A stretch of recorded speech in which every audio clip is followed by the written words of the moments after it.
Hello everyone, আমি নিবেদিতা। আজকে আবার একটা নতুন ভিডিও নিয়ে এসেছি। দুধটাকে জাল দিয়ে গরম করে নিয়েছি। এদিকে গোবিন্দভোগ চালটাকে হালকা ঘি দিয়ে ভালো করে ভেজে নিয়েছি।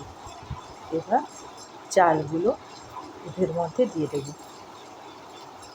এখানে আছে 3 লিটার দুধ। এই চাল দিয়ে সব কিছু দিয়ে বর্তমানে পায়েস আমার রেডি। এখন বসাচ্ছি মাংস। আলুগুলোকে ভালো করে ভেজে নেব। এখানে প্রায় 3 কিলো মতো মাংস আছে। আলুগুলোকে সুন্দর করে লাল লাল করে আগে ভেজে নেব। আমি আবার মাংসতে আলু ভেজে দিলে আমার ভালো লাগে না, কাঁচা আলুটাই আমার টেস্টি লাগে। আপনারা জানাবেন কার কোনটা ভালো লাগে, ভাজা আলু নাকি কাঁচা আলু।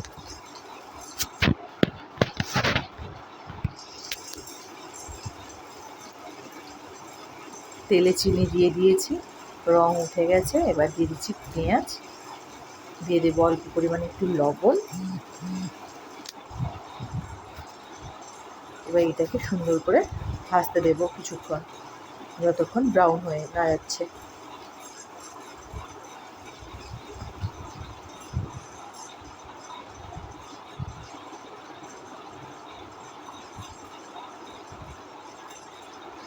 সুন্দর করে লাল করে ভেজে নেব।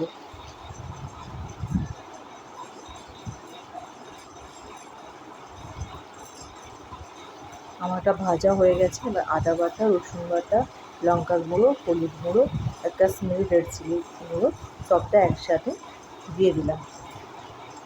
দিয়ে এটাকে সুন্দর করে আবার একটু ভেজে নেব।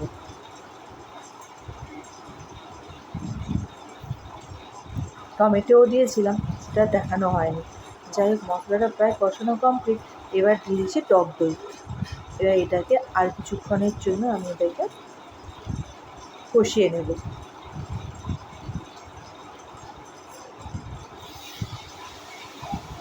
দইটা দেওয়ার পরে কন্টিনিউ কিছুক্ষণ কষাতে হয়, তাহলে দইটা ডেলা ডেলা হয়ে যায়।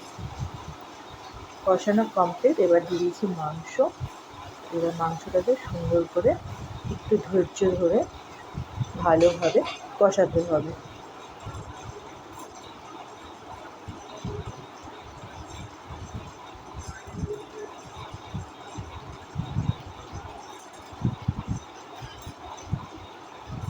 অনেকটা মাংস আছে, কষাতে একটু সময় যাবে।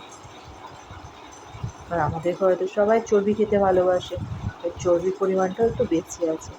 তো প্লিজ সবাই কমেন্ট করে জানো কারা কারা খাসির মাংসের চর্বি খেতে খুব ভালোবাসো। আমার কষানো প্রায় কমপ্লিট। এবার দিয়ে দিচ্ছি আলু। আলুটা যেহেতু ভাজা ছিল সেইতে অনেকটা লাস্টেই দিলাম। আর কিছুক্ষণ কষিয়ে নিয়ে এতে জল দিয়ে দেব।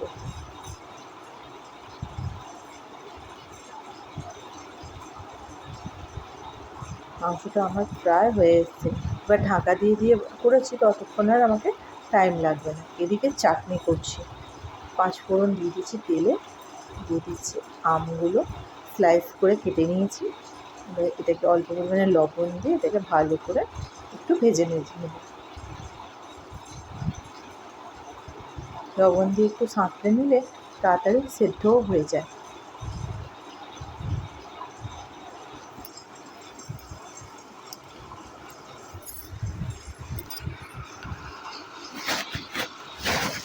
আর একটু নাড়াচাড়া করে এতে জল আর একটু চিনি দিয়ে দেব।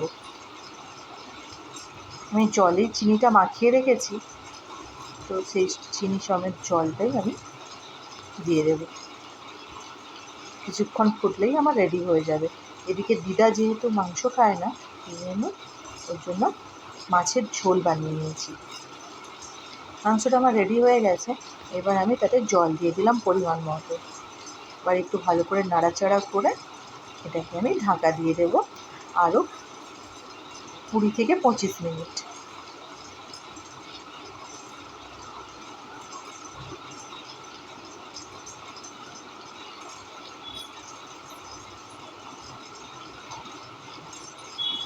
আচ্ছা, মাংসটা আমার একদম পুরোপুরি রেডি। এবার আমি এটাকে কিছুক্ষণের জন্য ঢাকা দিয়ে রেখে দেবো।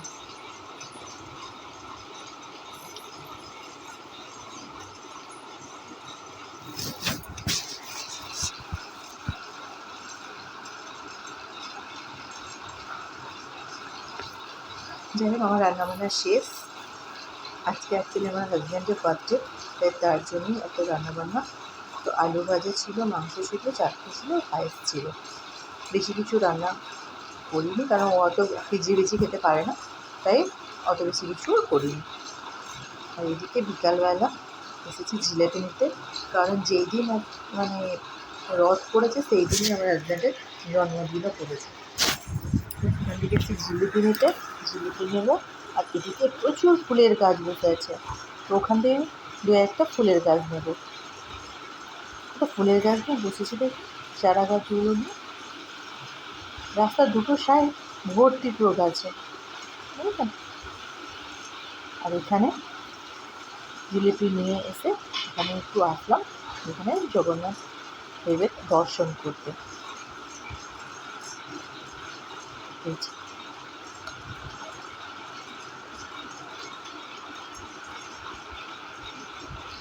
সুন্দর লাগছে দেখুন সাজানোটা।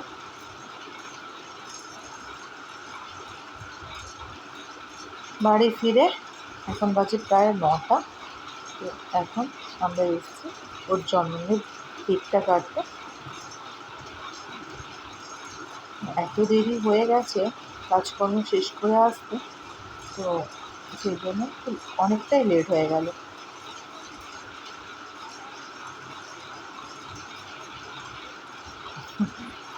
এখন চলছে ফটো সেশন।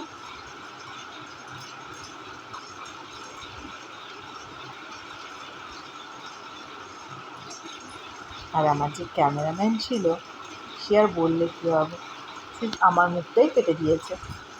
যাই হোক, যার বার্থডে তার মুখটা তো মাঝিয়ে রেখেছে। যাই হোক, এই ছিল আজকে বার্থডে সেলিব্রেশন। অনেকটা তাড়াহুড়ো আর অনেকটা কাজকর্ম ব্যস্ততার মধ্যে দিয়ে আজকে এই সেলিব্রেশনটা ছিল।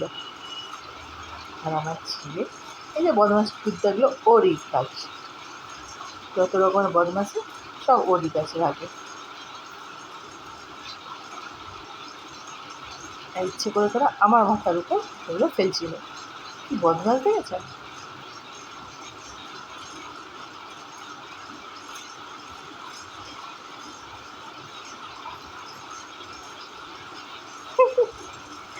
বাবা ছেলে তার ঝগড়া করে মারপিট করে ঠিক খাচ্ছে, সব খেয়ে নেবে দুজনে মিলে। যাই হোক, বাবা ছিল, মা ছিল, মাসি ছিল, সবাই ছিল। তো সবাইকে একটু ঠিক করে একটু একটু করে খাইয়েছে, তো খেয়েছেও সবাই।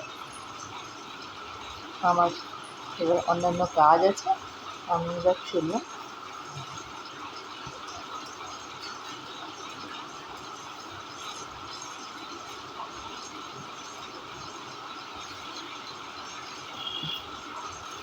এবার দুজন বেরিয়েছে, দুই শাশুড়ি।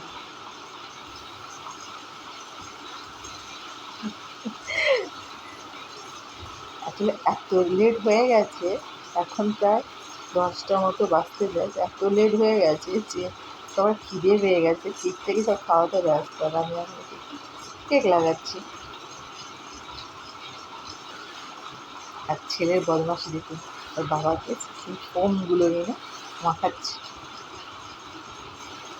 আমার উপরে ঠুকছিল, আমি বকতে তার বাবার কাছে চলে গিয়ে কাজে লাগাচ্ছি। দেখ, এই ছিল আজকের ভিডিও। ভালো লাগলে একটা লাইক, একটা কমেন্ট, একটা শেয়ার করবেন। ভালো থাকবেন, সুস্থ থাকবেন। দেখা হবে আবার একটা নতুন ব্লগে। ততক্ষণ থ্যাংক ইউ। ভালো থাকুন, সুস্থ থাকুন, সবাইকে সুস্থ রাখুন। Thank you.